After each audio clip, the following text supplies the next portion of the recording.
Kaya tayo nagpipray sa lahat ng ating gagawin, mga importante, kung ano-anong meeting, sa school, sa samahan, etc.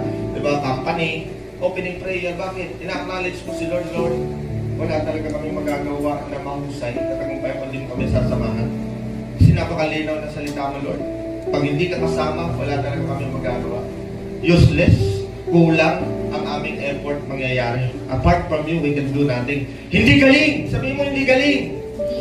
Hindi kahusayan mo. Oo, binigyan ka ng skills ni Lord na talento, pero hindi doon tungkol ang katagumpayan. Kahit lahat na, kaya nga si Lucifer di ba? Pinagkalooban siya ng maraming talento, kagwapuhan, kagaling sa husay sa music, at kung ano pang kapangyarihan, skills, at naging mayabang siya. Hindi siya nagpakumbaba. Hindi nakalimutan niya yung word ng Panginoon.